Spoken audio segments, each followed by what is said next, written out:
Hello students and welcome to the sixth video lecture of the topic matrices।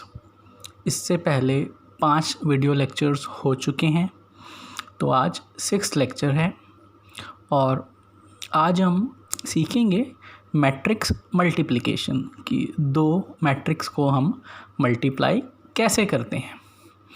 तो students, जब भी हम matrix multiplication की बात करते हैं तो इस कंटेक्स्ट में 3 चीज़ें हमारे लिए जानना बहुत एसेंशियल हो जाता है। वो 3 चीज़ें कौन सी हैं? सबसे पहली चीज़, when 2 matrix can be multiplied, कि 2 मैट्रिक्स कब मल्टीप्लाई हो सकती हैं, किन सिचुएशंस में 2 मैट्रिक्स मल्टीप्लाई हो सकती हैं, हमें वो चीज़ पता होनी चाहिए। और मल्टीप्लाई होने के बाद जो आंसर आएगा, जो मैट्रिक्स आएगी, उस मैट्रिक्स का ऑर्डर क्या है वो भी हमें मालूम होना चाहिए। I mean to say that what will be the order of resulting matrix so obtained after multiplication. तो दूसरी चीज़ है कि हमें रिजल्टिंग मैट्रिक्स का ऑर्डर पता होना चाहिए। And third thing is that how to multiply, 2 matrix को मल्टीप्लाई कैसे किया जा सकता है। तो ये 3 चीज़ें हमें जाननी है। आओ इन तीनों क्वेश्चंस का आंसर हम जानने की कोशिश करते हैं। तो सबसे पहला क्वेश्चन क्या था कि 2 मैट्रिक्स कब मल्टीप्लाई हो सकती हैं। तो मान लीजिए कि 2 मैट्रिक्स हैं ए और बी, तो हमें ए और बी को हमें चेक करना है कि क्या ए बी के साथ मल्टीप्लाई हो सकता है या नहीं हो सकता। तो 2 मैट्रिक्स तब मल्टीप्लाई हो सकती हैं जब फर्स्ट मैट्रिक्स का नंबर ऑफ़ कॉलम और सेकंड मैट्रिक्स का नंबर ऑफ़ रो मैचिंग हो, सेम हो, तो जाके 2 मैट्रिक्स मल्टीप्लाई हो सकती हैं। फर्स्ट मैट्रिक्स का नंबर ऑफ़ कॉलम और सेकंड मैट्रिक्स का नंबर ऑफ़ रोज़ इक्वल होना चाहिए, तो 2 मैट्रिक्स मल्टीप्लाई हो सकती हैं। तो इसी से रिलेटेड मैंने एक एग्ज़ाम्पल भी उतार रखा है, उससे आपको एक कॉन्सेप्ट बिल्कुल समझ में आ जाएगा अच्छे से। आओ हम एग्ज़ाम्पल देख लेते हैं। If A is equal to 2, 5, 8, 10, A एक 2x2 मैट्रिक्स है and B is 4, 10, that is 2x1 matrix.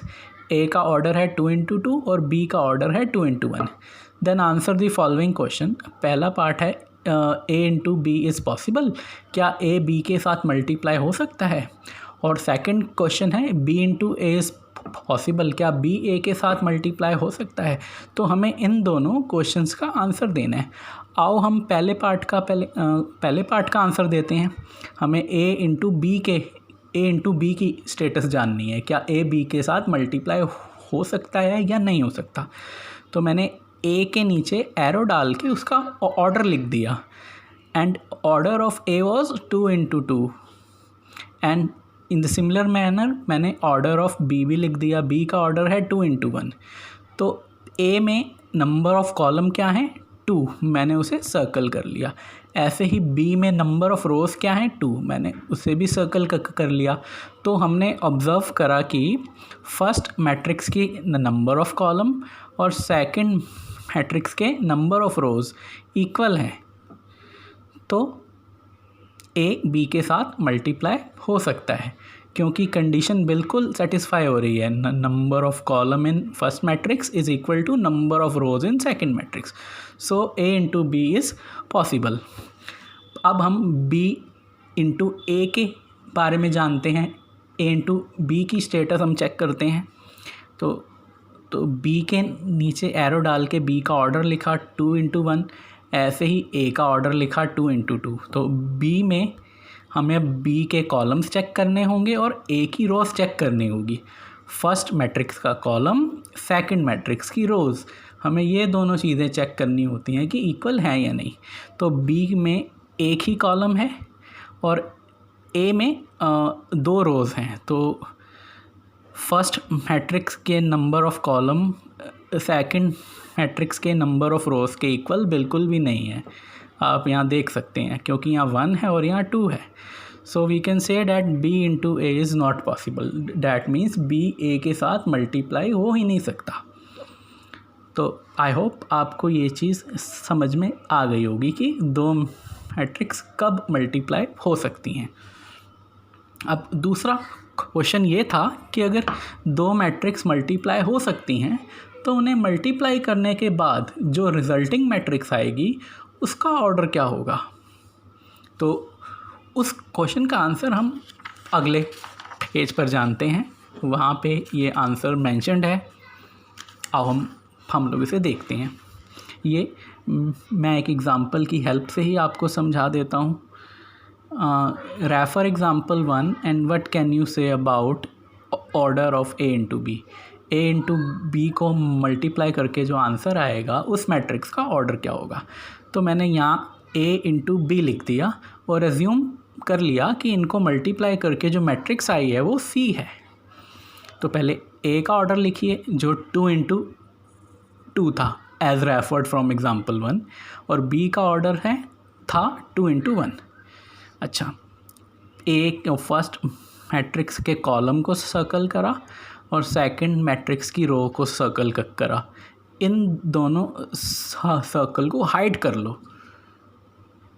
इन्हें हाइड करने के बाद हमारे पास फर्स्ट मैट्रिक्स की 2 रोज़ नज़र आ रही हैं और सेकंड मैट्रिक्स का एक कॉलम नज़र आ रहा है। तो 2 इंटू 1 ये हमारा रिजल्टिंग मैट्रिक्स का ऑर्डर होगा। फर्स्ट मैट्रिक्स के नंबर ऑफ़ रोज़ और सेकंड मैट्रिक्स के नंबर ऑफ़ कॉलम्स, ये हमारा रिजल्टिंग मैट्रिक्स का ऑर्डर होता है। ये और ये फर्स्ट वाली मैट्रिक्स से नंबर ऑफ़ रोज़ और सेकंड वाली मैट्रिक्स से नंबर ऑफ़ कॉलम। तो 2 इंटू 1 ये हमारा रिजल्टिंग मैट्रिक्स का ऑर्डर हो गया। ये चीज़ जर्नलाइज्ड फॉर्म में ऊपर भी मैंशन्ड है। अगर a का ऑर्डर m इंटू n है और b का ऑर्डर n इंटू p है तो जो रिजल्टिंग मैट्रिक्स आएगी उसका ऑर्डर होगा m इंटू p। मतलब फर्स्ट मैट्रिक्स से नंबर ऑफ़ रोज़ ले लिया और सेकंड मैट्रिक्स से नंबर ऑफ़ कॉलम ले लिया, तो रिजल्टिंग मैट्रिक्स का ऑर्डर आ गया m इंटू p जो यहाँ पे मेंशन्ड है। तो ये हमारा सेकंड क्वेश्चन का आंसर था कि what will be the order of resulting matrix. Now the third thing is how to multiply. अब कि हमें ये भी पता चल गया कि रिजल्टिंग मैट्रिक्स का ऑर्डर क्या होगा, बट मैट्रिक्स मल्टीप्लाई कैसे होती है हमें ये भी मालूम होना चाहिए। तो मैंने 2 मैट्रिक्स एज्यूम करी हैं। मैट्रिक्स A है, matrix A is of order 2 by 2 and its element row wise are A11, A12, A21, A22। मैंने रो वाइज रीड करा है। ऐसे ही मैट्रिक्स B एज्यूम मैंने की है B11, B12, B13, B21, B22, B23। ये 2 by 3 ऑर्डर की मैट्रिक्स है, मैंने यहाँ पे उतार रखा है। Order of A 2 by 2, order of B 2 into 3। तो इस हिसाब से A इंटू बी का ऑर्डर होना चाहिए 2 into 3। फर्स्ट मैट्रिक्स से रोज़ ले ली, सेकंड मैट्रिक्स से कॉलम ले लिए 2 into 3। ये रिजल्टिंग मैट्रिक्स का ऑर्डर होगा। तो आओ अब हम इनके मल्टीप्लिकेशन के स्टेप्स देखते हैं। हमने A इंटू बी चाहिए था, मैंने A मैट्रिक्स यहाँ लिखी, B मैट्रिक्स यहाँ लिखी। तो जैसा कि हम जानते हैं कि जो रिजल्टिंग मैट्रिक्स है उसका ऑर्डर 2 into 3 था, तो मैंने उसी हिसाब से स्पेस छोड़ दिया, 2 रो और 3 कॉलम का स्पेस। अब मल्टीप्लाई कैसे होगा? फर्स्ट वाली मैट्रिक्स से आपको रोज़ लेनी है, सेकंड वाले मैट्रिक्स से आपको कॉलम्स लेने हैं। तो सबसे पहले हम फर्स्ट रो और फर्स्ट कॉलम लेंगे। इनके कॉरस्पॉन्डिंग एलिमेंट्स को मल्टीप्लाई करके ऐड करना है। जैसे रो 1 का फर्स्ट एलिमेंट लिया A11, कॉलम 1 का फर्स्ट एलिमेंट लिया B11। इनको मल्टीप्लाई करके देखा A11 इंटू B11 फिर उसके बाद एडिशन का साइन आएगा और उसके बाद फर्स्ट रो का सेकंड एलिमेंट लेंगे A12, ऐसे ही कॉलम 1 का भी सेकंड एलिमेंट लेंगे B21, इनको मल्टीप्लाई कर देंगे। मतलब इसमें यही होना है कि कॉरस्पॉन्डिंग एलिमेंट मल्टीप्लाई होके ऐड होने हैं। ऐसे ही इसके बाद हम फर्स्ट रो सेकंड कॉलम लेंगे, फिर उसके बाद फर्स्ट रो थर्ड कॉलम लेंगे। तो पहले हम फर्स्ट रो सेकंड कॉलम का देख लेते हैं कैसे होगा। तो फर्स्ट रो का फर्स्ट एलिमेंट इंटू कॉलम 1 का first element A11 into B12, फिर एडिशन का साइन, फिर रो 1 का सेकंड एलिमेंट, फिर कॉलम 2 का सेकंड एलिमेंट B22, वो मल्टीप्लाई हो जाएगा और बीच में एडिशन का साइन। मतलब ऐसे हुआ A11 इंटू B12, एडिशन का साइन A12 इंटू B22, ऐसे ही। और इसको हम यहाँ लिख देंगे। ऐसे ही अब हम फर्स्ट रो और थर्ड कॉलम लेंगे। इसमें क्या होगा, इसमें भी पहले फर्स्ट एलिमेंट मल्टीप्लाई होगा, फिर सेकंड एलिमेंट मल्टीप्लाई होगा और बीच में एडिशन का साइन। मतलब A11 into B13 plus A12 into B23, और इसे यहाँ लिख देंगे A11 इंटू, मतलब ये A11 फर्स्ट रो का फर्स्ट एलिमेंट है, B13 थर्ड कॉलम का फर्स्ट एलिमेंट है, फिर प्लस का साइन। A12 फर्स्ट रो का सेकंड एलिमेंट है और B23 थर्ड कॉलम का सेकंड एलिमेंट है। फर्स्ट एलिमेंट के साथ, सेकंड एलिमेंट के साथ मल्टीप्लाई होगा और फिर एडिशन का साइन बीच में आ जाएगा। ऐसे ही हम ऐसी फर्दर कैलकुलेशन भी इसी तरह ही होगी। पहले फिर हम सेकंड रो फर्स्ट को कॉलम को लेंगे, तो उसमें हो जाएगा A21 into B11 plus A22 into B21। ऐसे ही सेकंड रो सेकंड कॉलम को लेंगे, तो सेकंड रो और सेकंड कॉलम का फर्स्ट एलिमेंट इंटू होगा, फिर सेकंड एलिमेंट इंटू होगा। मतलब A21 into B12 plus A22 into B22, वो यहाँ उतार दिया। ऐसे ही हम आखिरी में सेकंड रो और थर्ड कॉलम को लेंगे और उस केस में हो जाएगा A21 into B13 plus A22 into B23। तो इस तरह से मल्टीप्लाई होगी। तो फर्स्ट मैट्रिक्स से रोज़ लेनी है, सेकंड मैट्रिक्स से हमें कॉलम्स लेने हैं। तो इस ढंग से मल्टीप्लाई होती है। हाँ, आई होप ये आपको समझ में आ गया होगा। अब हम इसका एक एग्ज़ाम्पल भी देख लेते हैं। एग्ज़ाम्पल थर्ड है। यहाँ पे दो मैट्रिक्स मेंशन्ड है, A और B, और ये दोनों ही मैट्रिक्स 2 into 2 ऑर्डर की हैं। तो फर्स्ट पार्ट में हमसे पूछ रहे हैं, is AB and BA possible? क्या A B के साथ और B A के साथ मल्टीप्लाई हो सकता है? तो आओ इसे हम चेक करके देख लेते हैं। हमने A और B का ऑर्डर उतार दिया। वी ऑब्जर्व डैट, पहले A इंटू B का हम चेक करते हैं। मैट्रिक्स A का नंबर ऑफ़ कॉलम और मैट्रिक्स B का नंबर ऑफ़ रोज़ इक्वल है, तो इसीलिए A इंटू B की जो मल्टीप्लिकेशन है वो पॉसिबल है। ऐसे ही अब हम इसका अपोजिट देखते हैं, B इंटू A का स्टेटस जानते हैं, तो B का नंबर ऑफ़ कॉलम और A का नंबर ऑफ़ रोज़ वो भी इक्वल है, 2 के इक्वल है, तो B इंटू A भी पॉसिबल होगा। अब second thing they are asking that compute A into B and B into A। हमें एक बार A इंटू B फाइंड करना है और एक बार B इंटू A। आओ हम लोग देखते हैं।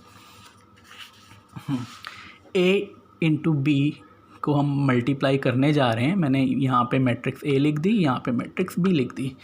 तो इसे मल्टीप्लाई करने से पहले हमें रिज़ल्टिंग मैट्रिक्स का ऑर्डर मालूम होना चाहिए।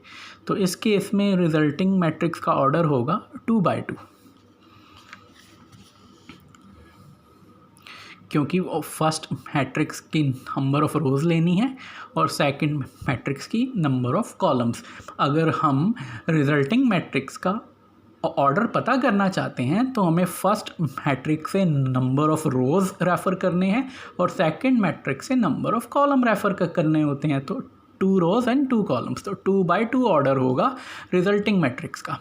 अब हम मल्टीप्लाई देखते हैं। तो पहले हम फर्स्ट मैट्रिक्स से नंबर ऑफ़ रोज़ और सेकंड मैट्रिक्स से नंबर ऑफ़ कॉलम लेंगे। मतलब पहले हम फर्स्ट मैट्रिक्स से फर्स्ट रो मैंने ली और सेकंड मैट्रिक्स से फर्स्ट कॉलम मैंने ले लिया। अब इनके कोरस्पॉन्डिंग एलिमेंट्स मल्टीप्लाई होके ऐड होंगे, जैसे 2 × 1 + 4 × 2 आप यहाँ देख सकते हैं। ऐसे ही इसके लिए हमें फर्स्ट रो और सेकंड कॉलम लेना पड़ेगा, रो 1 और सेकंड कॉलम। तो वो हो जाएगा 2 × 3 + 4 × 5 और इसे यहाँ लिख देंगे। अब उसके बाद बारी है, अब हम सेकंड रो और फर्स्ट कॉलम लेंगे। तो इनके भी कोरस्पॉन्डिंग एलिमेंट मल्टीप्लाई होके ऐड होंगे, जैसे 3 मल्टीप्लाई होगा 1 के साथ, फिर 2 मल्टीप्लाई होगा -2 के साथ। तो फाइनली आ गया 3 × 1 + 2 × -2, वो यहाँ लिख देंगे। ऐसे ही अब सेकंड रो सेकंड कॉलम लेंगे। तो इनके भी कोरस्पॉन्डिंग एलिमेंट मल्टीप्लाई होके ऐड होंगे। So as a result we got 3 × 3 + 2 × 5 हमने यहाँ लिख दिया। On solving them we got finally -6, 26, -1 and 19। तो इस तरह से हमारे पास a × b आया।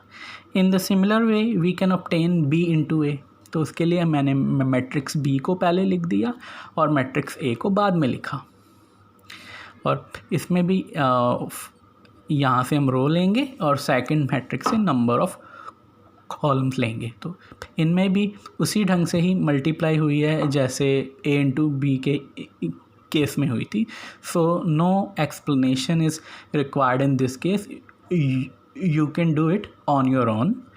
सो b × a सिमिलर मैनर में आ जाएगा 11, 10, 11 एंड 2। तो ये सेकंड पार्ट भी हो गया। In third part they were asking that whether a and b are commutative on multiplication और नॉट। क्या a और b की जो मल्टीप्लिकेशन है वो कॉम्यूटेटिव है या नहीं। अगर a × b इक्वल हो जाए b × a के, तो a b की मल्टीप्लिकेशन कॉम्यूटेटिव मानी जाती है। If ab is equal to ba, then matrix A and B are commutative on multiplication. So in this case we observed that A × B is not equal to B × A. A × B B × A के equal बिल्कुल भी नहीं है। So AB not equal to BA. So we can say that A and B are non-commutative on multiplication. A और B non-commutative हैं। So this was the explanation to the concept of multiplication of matrix. Moreover, एक concept और है, आप यहाँ देख सकते हैं, यहाँ कुछ मल्टीप्लिकेशन से रिलेटेड प्रॉपर्टीज़ मेंशन्ड हैं। आप बस इन्हें सिंपली रीड कर सकते हैं, ये एक फॉर्मूले जैसी ही हैं। एक तो ये हो गया,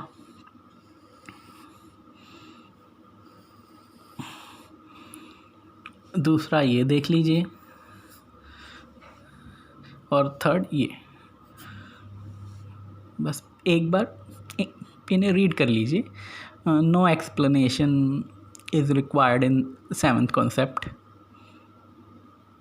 Here in third point mainly I stands for identity matrix, and here A is a square matrix. You can read this from third point. एक बार बस इन्हें रीड कर लीजिए, इनकी रीडिंग ही सफिशिएंट होगी। सो स्टूडेंट्स, आज के लिए इतना ही था। अब इनसे जो रिलेटेड क्वेश्चंस हैं वो हम अगले वीडियो लेक्चर में सीखेंगे। सो तब तक के लिए students, thank you and have a great day.